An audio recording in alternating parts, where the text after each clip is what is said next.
ভয়ঙ্কর সুনামিতেও যাদের কোনো ক্ষতি হয়নি, নেই ভিটেমাটি, নেই নাগরিকত্ব, প্রজন্মের পর প্রজন্ম ধরে অথই জলে বসবাস করছে এই উপজাতি।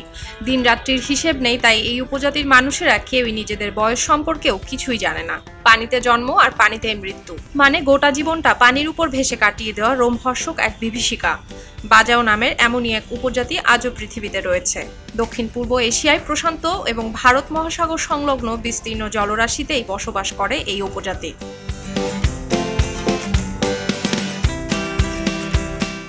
সবচেয়ে আশ্চর্যের বিষয় হচ্ছে, এরা জলের নিচেই কোনো রকম প্রযুক্তির সাহায্য ছাড়াই কাটিয়ে দিতে পারে প্রায় 13 মিনিট, যা পৃথিবীর অন্য কোনো মানুষের পক্ষেই মোটেই সম্ভব নয়। আরও অবাক করার মতো বিষয় হচ্ছে, এই উপজাতিরা কোনো দেশের নাগরিক নন।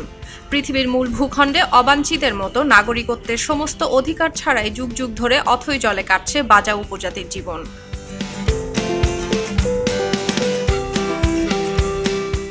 সমুদ্র শিকারের দক্ষতা থাকার ফলেই শুধুমাত্র এরা বেঁচে আছে। নৌকাতেই কাটছে এদের প্রজন্মের পর প্রজন্ম।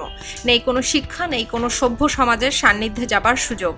নাগরিকত্ব না থাকায় মেলে না কোনো প্রকার সরকারি সুবিধাও। তাই এদেরকে বলা হয় সি জিপসি বা নোম্যাড। কিন্তু অধিকাংশ বাজাও মুসলিম হবার কারণে সাধারণত ভূখণ্ডে তাদের পরিবারকে কবর দেয়া হয়।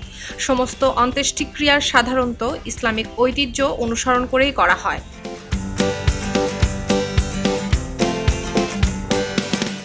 সমুদ্রের অগভীর এলাকায় সমুদ্র তটে বাজাওরা তৈরি করে অস্থায়ী ঘর। এই ঘরগুলো এমনভাবেই তৈরি করা হয় যাতে কয়েক মুহূর্তে তা আবার খুলে ফেলা যায়।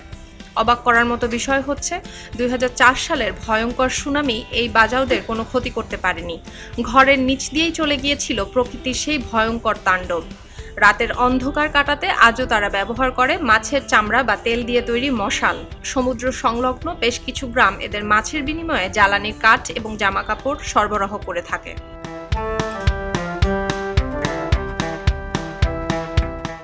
একদল গবেষক বাজাওদের নিয়ে গবেষণাও করেছেন। তাদের ডিএনএ পরীক্ষা এবং শ্বাসযন্ত্রের আল্ট্রাসনোগ্রাফি করা হয়।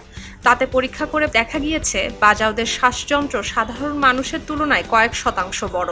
আর এই পার্থক্য থাকার কারণেই তারা জলের নিচে বেশ কিছুটা সময় কোনো রকম যান্ত্রিক সাহায্য ছাড়াই কাটিয়ে দিতে পারে। সাধারণ মানুষের তুলনায় এদের ডিএনএতেও রয়েছে আলাদা কিছু বৈশিষ্ট্য। এদের শরীরে কার্বনিক অ্যানহাইড্রেট নামে এক ধরনের বিশেষ এনজাইম তৈরি হয়, যেই এনজাইমটি রক্তস্রোতে খুবই ধীরে কার্বন ডাই অক্সাইড পাঠায়, যা শ্বাস ধরে রাখতে দীর্ঘ সময় সাহায্য করে। এর ফলে প্রকৃতির নিয়মে হোক বা শারীরিক অদ্ভুত পরিবর্তনের হোক, দিনের পর দিন জলেই জীবন কাটছে এই উপজাতির, যা স্বপ্নেও ভাবতে আমাদের ভয় লাগবে তেমন একটি দুর্বিষহ জীবন যুগের পর যুগ ধরে কাটিয়ে দিচ্ছে এই গোষ্ঠী।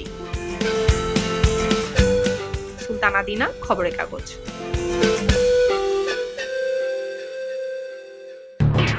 এলো খবরের কাগজ, নিখাদ, নির্ভীক, নিরপেক্ষ।